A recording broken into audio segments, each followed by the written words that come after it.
Hello, BookTube, and welcome back to Garbaugust 2024, Garbaugust 3D, Criminali's great BookTube event where he makes us all read trash and like it, or at least we hope to like it.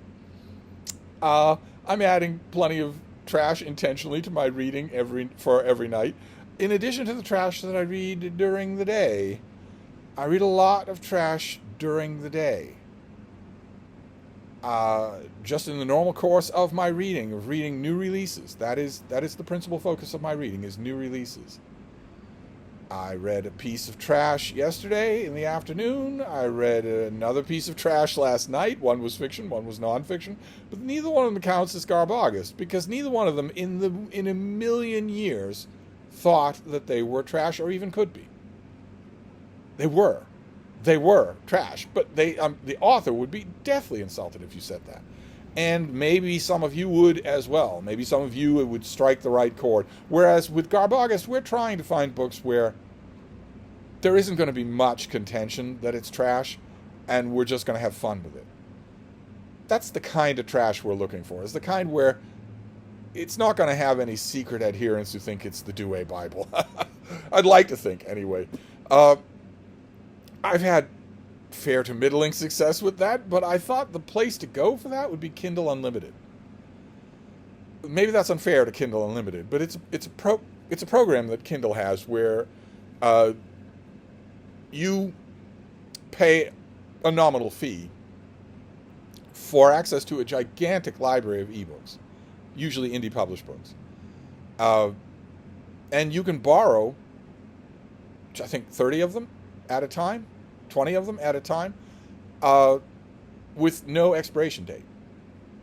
So something looks good to you, something comes up on Kindle Unlimited, you can search Kindle Unlimited every day. You can search it for deals, you can search it for subject matter. Thousands and thousands and thousands of titles. And no expiration date on the stuff that you pick. It's just that once you reach your maximum number of books withdrawn, you have to give some back in order to take more out. A model that I say does improve on the model of the actual brick and mortar lending library in a way that is not the fault of a lending library. A lending library obviously could not adopt this model, because if you have someone who's able to take out Titus Grown and keep it forever, as long as they haven't maxed out a certain number on their card, well, you can't run a library that way. You would never have certain books. They would just never be in circulation. So there you have to limit it. But if it's an ebook, that's not necessary, especially if you've got server farms the size of Indiana. So I went to Kindle Unlimited to look for my trash for a while, and I'm thinking maybe I'm going to stop doing that. I have a bunch of trash here, paper, actual print and paper books. I might read some of those next, because I went to Kindle Unlimited last night for my trash, and I got a trashy book, but it was so bad that it wasn't even fun. I'll show it to you. I'll talk about it a bit because I want to do these check-ins for Garbaugust. This is it's written by Beatrix Arden. No one is called Beatrix with an X, and Arden is a name from Shakespeare, so that is false. That is a pen name. I don't know anything about this author, but I'd be willing to guess that the author is a middle-aged gay man and that Beatrix Arden is a pen name. But the book is Werewolf Breeding Academy, which came up, just suggested to me by the Amazon algorithm, and to which I objected immediately here on my Kindle. I am after all a Kindle girly. I'm having my Kindle girly summer. I objected to it immediately because I'm as big a fan of Pillowy Pecs and the fish face Derek Zoolander model pose as the next person.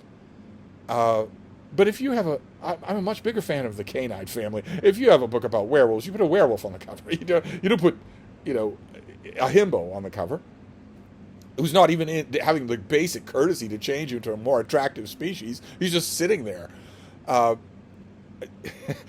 book isn't mainly about him. It's mainly about the female main character, but it doesn't matter because it's so bad.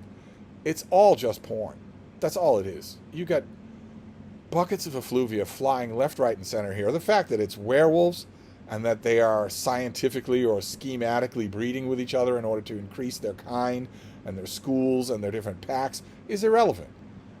if that were part of the plot of the book, that would be part of the plot of the book. It wouldn't be that that's just the stuff you read while you're gaining your breath until the next scene where it's just porn. And that's all this was.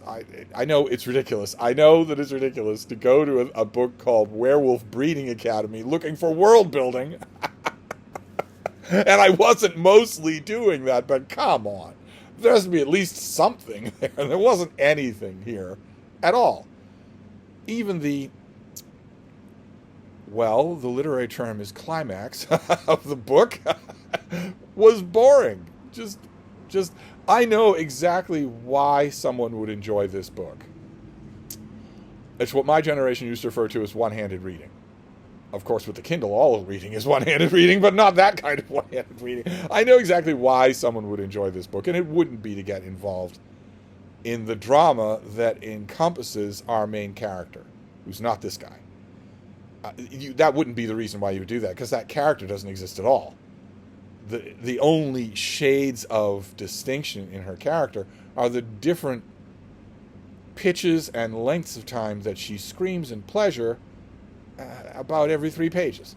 That changes, but we don't know what her favorite color is. We don't know what her motivation is for anything. She doesn't appear to have any more than just the one motivation that is the same motivation as everyone else in this book. So, that is the readership of this book. I suppose they might like it. I'm pretty sure. If this was on Kindle Unlimited, probably it has sequels. Probably this is popular with certain readers. Fine by me, but not for me. Not at all. If I'm looking for trash on a certain wavelength, this is not on that wavelength. This is definitely trash. But not the kind of trash I'm looking for, because the kind of trash I'm looking for is good, dorky fun. You can enjoy it. I, for instance, could enjoy picking it apart just with tongue-in-cheek, with a smile on my face. You've all seen me do that a million times with a terrible book, and I enjoy the hell out of it for doing that. There's no point in pulling this thing apart at all. Nothing to pull apart. So that makes 2 nights in a row, for those of you keeping score at home, where my Garbaugust pick did not really do the trick. So I think I'm going to move tonight. I think I'm going to throw an actual old 35-cent paperback on the pile and see if my luck doesn't improve a little there. I have a few. I've been industriously buying trash, so I'll see if my luck doesn't improve a little. Maybe go that way, and I'll give Kindle Unlimited a chance to recover, to towel itself off and recover. But anyway, certainly trash, just not the kind of trash I want to rejoice in for Garbaugust. So I report him as I see him. We'll see what happens next time. I will wrap this up for now and hope for better tonight. Thank you, BookTube.